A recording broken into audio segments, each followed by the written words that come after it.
here's the thing. For everybody listening, don't make the same mistake the Bengals just did in any facet of your life. People are going to get hurt. It's the hockey season. What about the Jared Cook play on the sideline? I was very tempted to just put defense. I'm saying it right now. If Anthony Davis is out for the playoffs, they don't make it out of the first round. Come on, Austin and I have been saying this ever since Joe Burrow got injured. I don't really think the Dodgers are going to make the World Series this year. I feel like they'll make it to the NLCS. The Fernando Tatis extension, because that really surprised me. Like you said, Ovechkin, he's getting older. He hasn't been playing as well as I imagined. He's one of the greatest scorers of all time, but he hasn't started off this season as hot as I would hope. Hi, I'm Jeff Allen, and you're listening to Outsiders Opinions with Kevin and Austin. What's up, y'all? Welcome to our NFL Opinions of the Week. I'm starting this one out because I wanted to get some predictions done for this week. Kevin, what do you think about last week? It was great.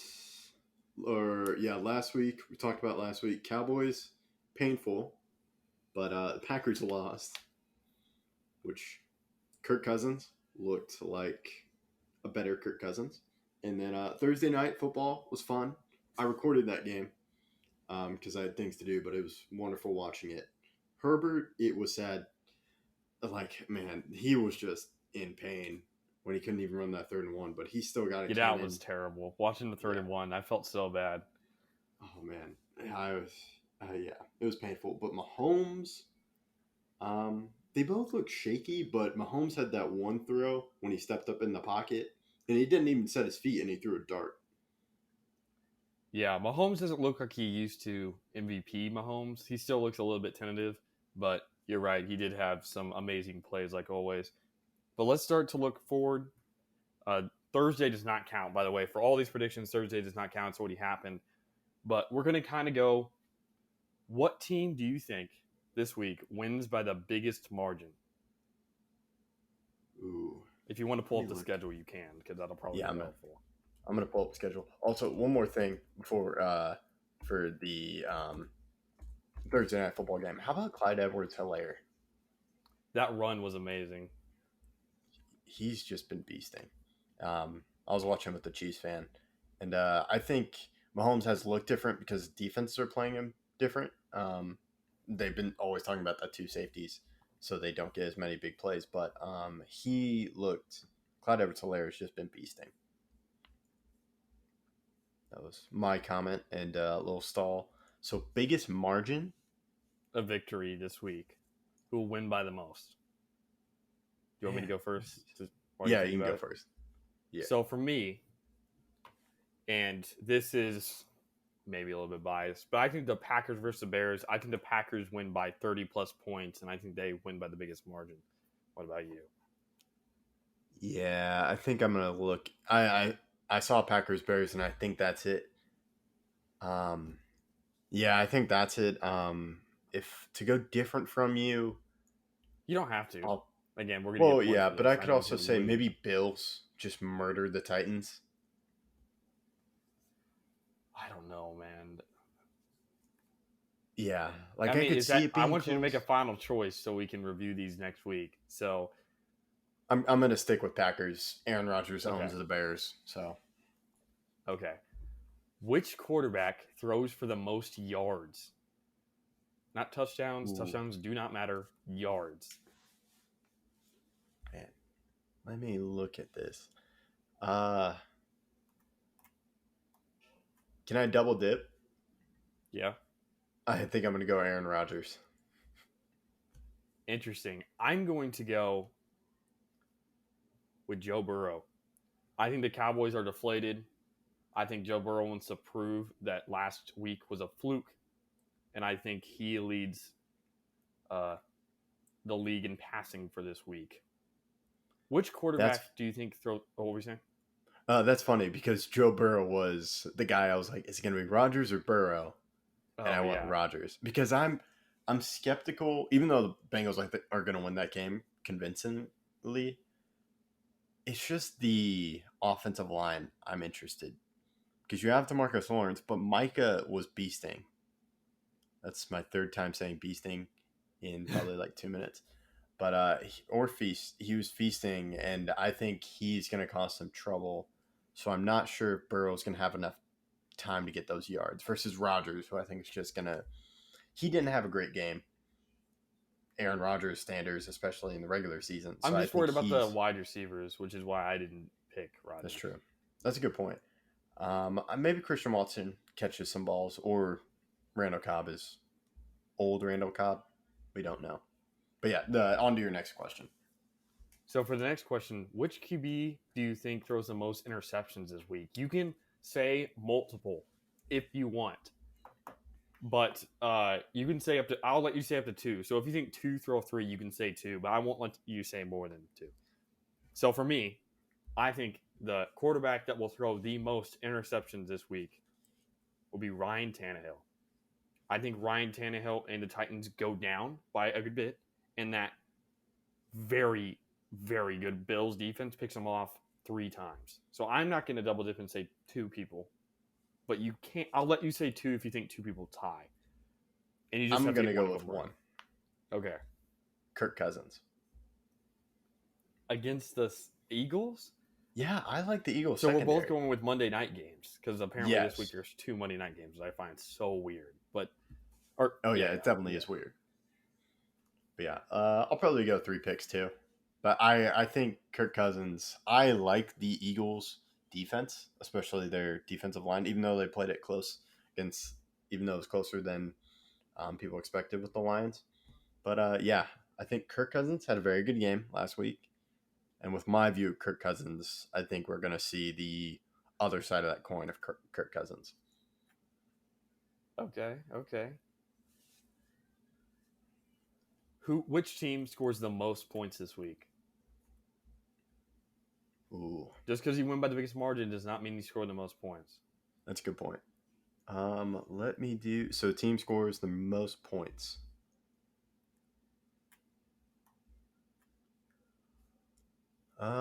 Let's go Bills and Titans. Which one scores the most points? Oh, Bills. Okay. Bills scored the most points this week. Yeah, Bills. Yeah. I'm going to say Rams. I think the Rams are going to have a resurgent performance. And while I don't necessarily trust their defense as much as I did last year, and I think the Falcons will keep it maybe not close, but not a blowout. But I think the Rams against a defense that is not that great, besides AJ Terrell, I think they play extremely well. And now I'm going to second that question with something very similar. What team scores the least amount of points? Steelers, Patriots. That's the game. Let me go Patriots. Wow. So I'm gonna go Bears, just because I think the Bears are gonna struggle this week against a Packers defense that got torched, but I think will be resurgent and will understand how to play. They have a lot of young guys on that defense and on the team in general, and I think they'll start to gel this week. I understand what you're saying. I just feel the Steelers and Patriots offense are may be the lowest offenses or worst offenses in the league. And now this is a more personal question. Just saying, like, not necessarily personal, but more specific, I should say. Of the teams that we did not expect starting 1-0. So Seahawks, Giants. Do I put Commanders? No, they played against Jacksonville. I won't count them. I'll do Vikings. Okay, so Vikings, Giants, Seahawks. Of those 3 teams, and Bears. I forgot Bears. So of those 4 teams, pick one team to win. Okay. So I got Bears, Vikings, Giants, and Seahawks. Ooh, man, that's difficult. Going Giants. Because against the Panthers. Yep. I'm going to go Seahawks. The Seahawks, last time they went to 49erville, to Levi Stadium, they won. And I think Geno Smith has inspired this team to be something much better than anyone else expected. Interesting. I was close to almost picking Seahawks too. So it's funny how we just swapped. Or your lead was my runner-up. I just think the Giants. They're if Saquon's playing like Saquon, and he's still healthy. I think Brian DeBall has a very nice offensive system.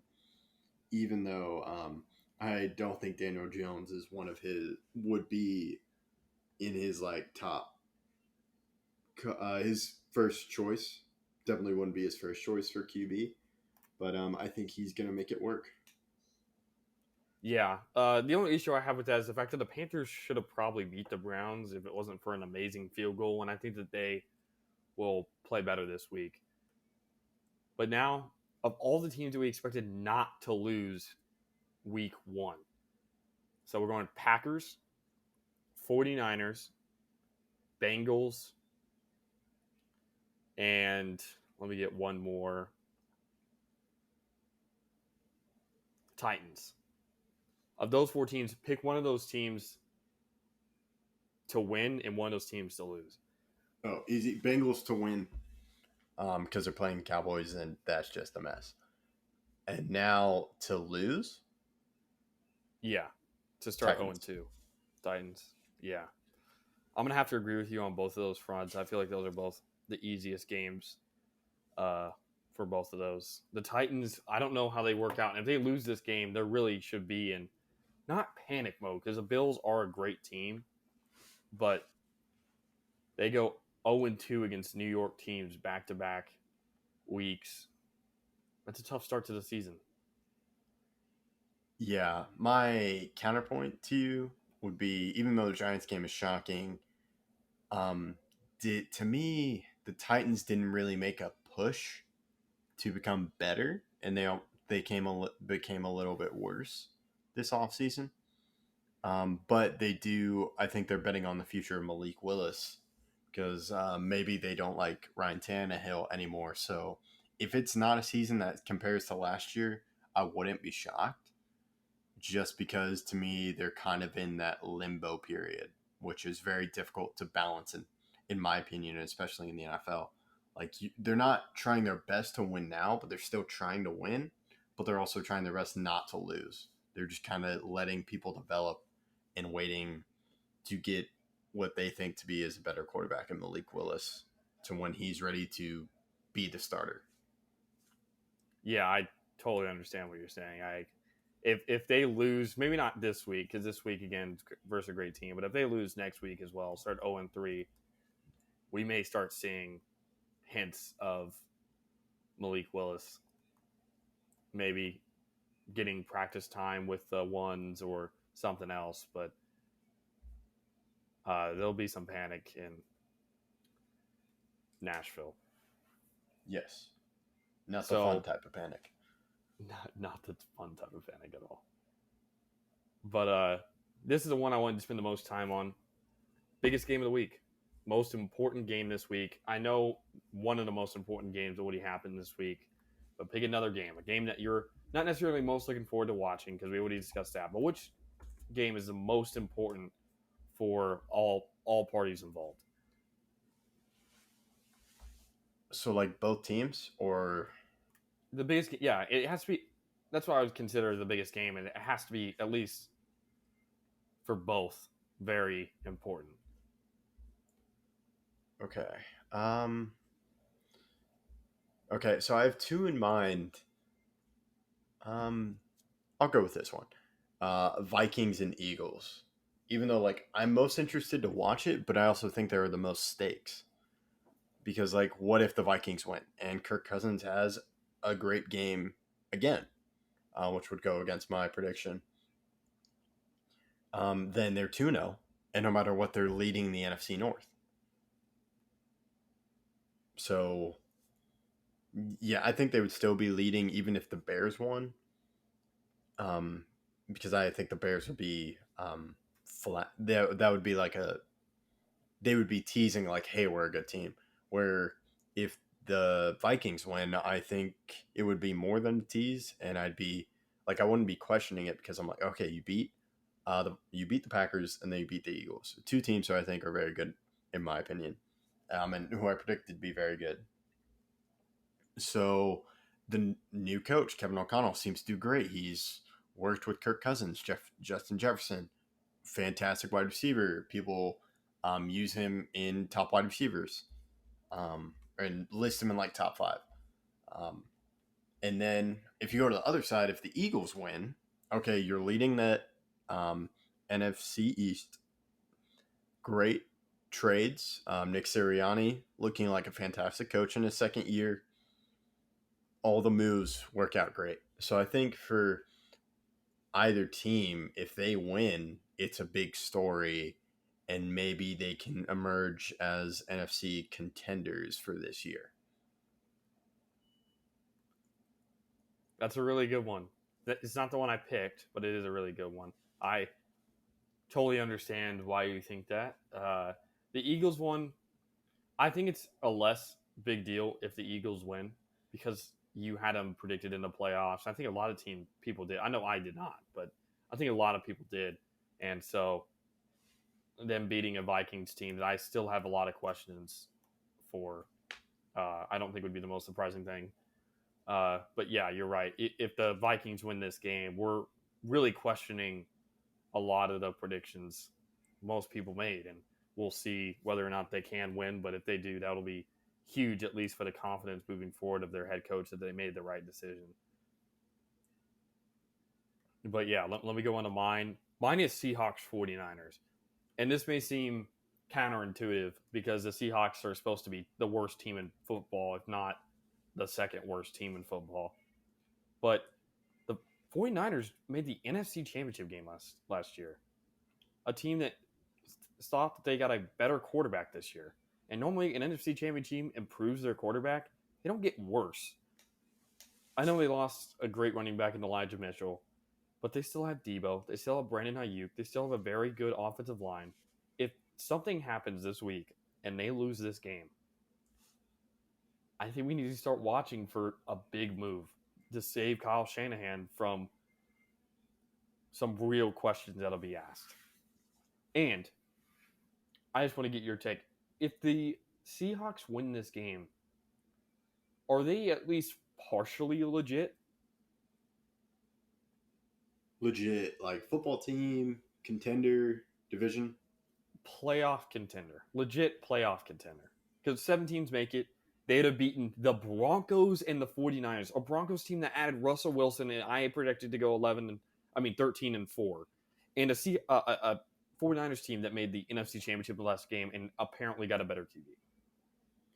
Yeah, I do think that you would have to start. Like, it wouldn't be crazy to say, hey, I think the Seahawks make the playoffs based off if they are starting 2-0. So, yes. They would be legit, yeah. And this is not necessarily connected to what I just said, but if the Seahawks make the playoffs, Pete Carroll's coach of the year, right? Has to be.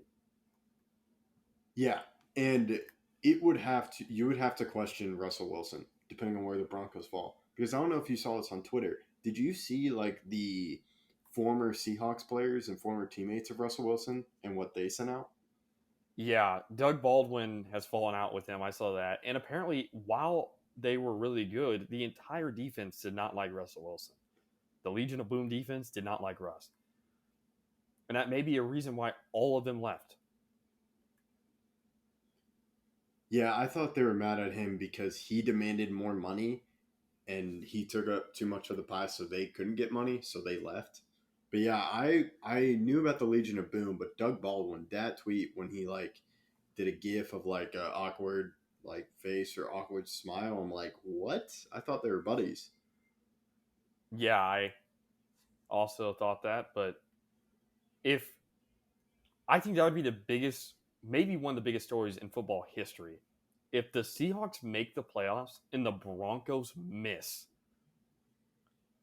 the absolute hell that'll go through with Russell Wilson would be earth shattering. Don't you agree?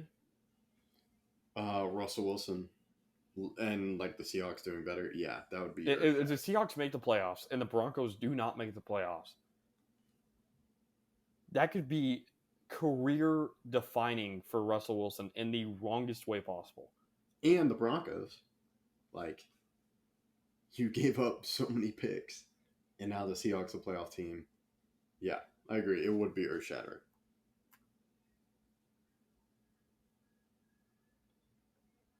But yeah, that's all I got. Do you have anything you want to predict this week that I didn't allow you to? No, you did a great job leading. I know it's a different seat for me, but it's cool. I like the Yeah, I'm asking side you all the comments. questions. I know, yeah. It's fun. We should do this more often. But yeah, I think that's kind of it. Patriots Steelers. I'm very interested to see how that looks. I'm surprised I didn't get any flag for saying two worst offenses in the league. Yeah. Did Mac Jones get hurt? Maybe. I know he's been dealing with back spasms, and then now he's sick, and it has Yeah, no fault of Mac Jones. Why Yeah, they're the I'm worst offense? not blaming Mac Jones either. They don't have an offensive coordinator.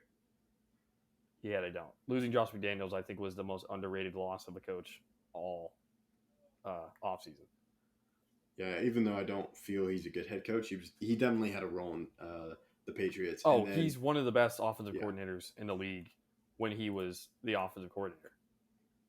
He's an extremely underrated coach as an offensive coordinator. Yes. He's an all-time great. He's an all-time great offensive coordinator. He's won so many Super Bowls. Like, you can't say that he's not an all-time great offensive coordinator when he's done so much good for a team that really struggled offensively before he came there. Yeah, and they definitely made a lot of adjustments. Not sure about head coach, but Steelers, it is definitely because of their QB why I don't think they're a good offense. Yeah, I just don't. I feel, or maybe it's a mix of offensive play calling and Mitch Trubisky, because to me, the Bengals game shouldn't have been close. The Bengals threw away that game literally, to where the Steelers offense should have capitalized on all those turnovers, but they didn't. Yeah, I totally agree. It should not have been as close as it was, and it actually is almost a detriment to the team that it was because TJ Watt got hurt at the end of the game. If that game's a blowout, TJ Watt's not on the field. The ripple effects of that game being close is monumental, in my opinion. Yeah. So that's all I got. Yeah, it's all good. Thank you guys for listening. The love's been great. So many views, so many watches. But yeah, thank you guys for watching, and hopefully you guys watch all the rest.